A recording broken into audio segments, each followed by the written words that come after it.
Halo semuanya, kami dari kelompok 5 Pendidikan Pancasila 17 Universitas Sumatera Utara.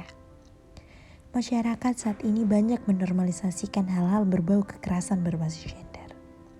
Hal ini dikarenakan baik antara korban maupun pelaku tidak sadar apa yang sedang terjadi. Maka dari itu kami berinisiatif mengangkat tema ini untuk dijadikan video edukasi kami. Semoga video ini memberi manfaat bagi kita semua.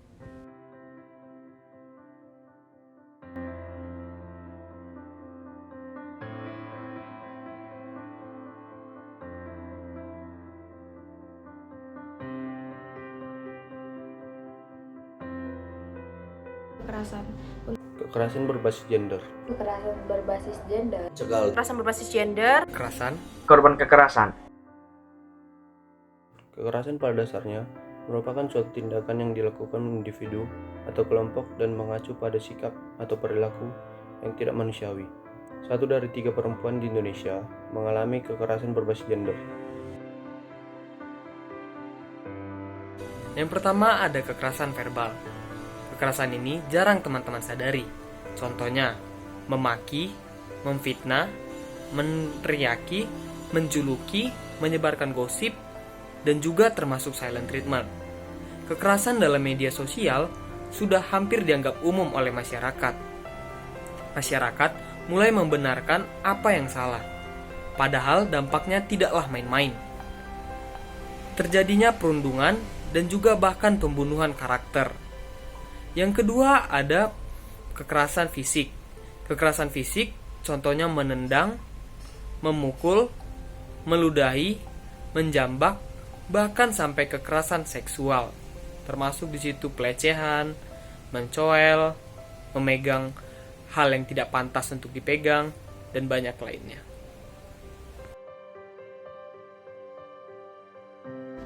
Dampak dari kekerasan.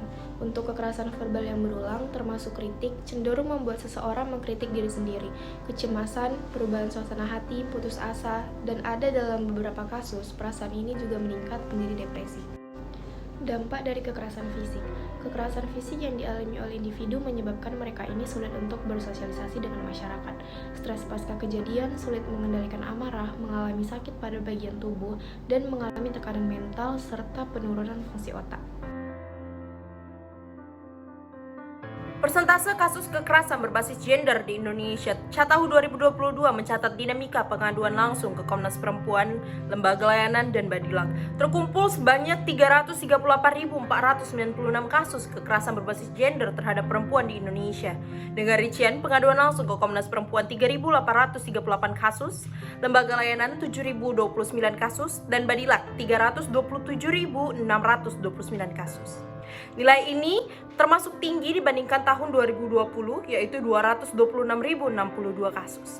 Lonjakan tajam terjadi pada data Badilang sebesar 52%, yakni 327.629 kasus dari 215.694 pada tahun 2020. Hal tersebut dapat dicegah dengan 1. Melaksanakan kegiatan kampanye anti kekerasan.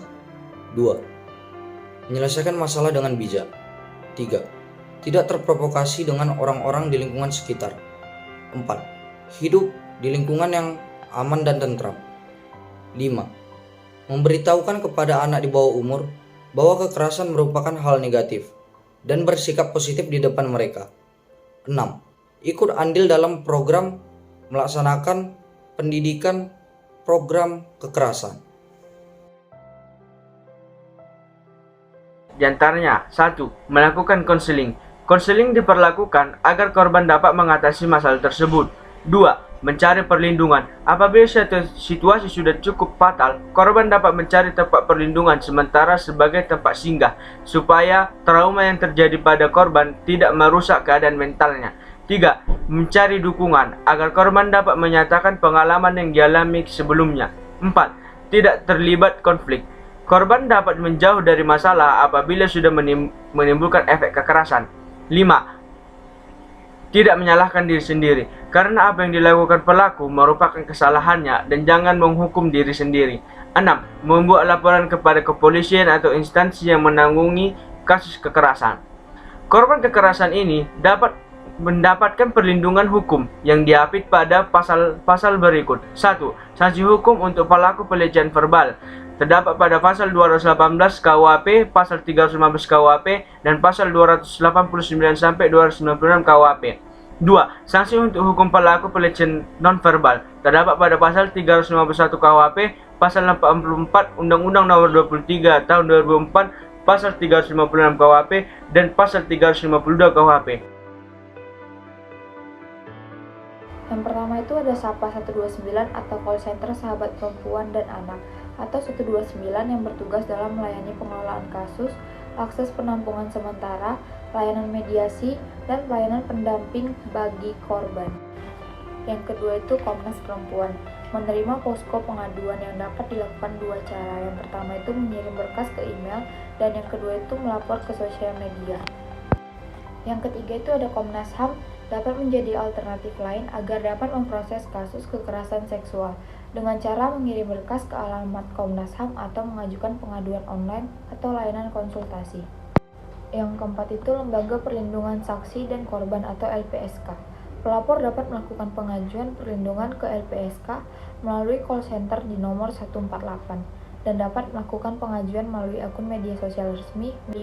Ada kantor polisi terdekat unit pelayanan perempuan dan anak atau UPPA akan melayani korban kekerasan apabila membuat laporan ke polisi.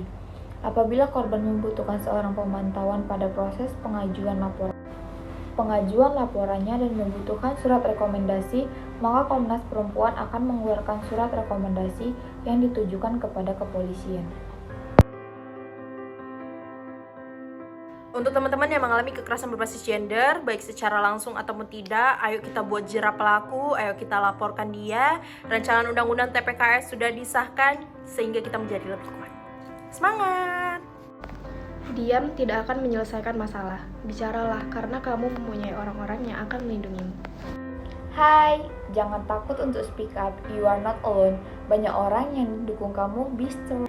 Ayo sama-sama menyatakan lepas dari kekerasan karena kita juga ada untuk menemani. Terkadang, karena tidak ingin menyakiti perasaan orang lain, kamu memenuhi keinginannya. Tanpa kamu sadari, diri kamu terluka. Sadarlah bahwa diri kamu jauh lebih penting.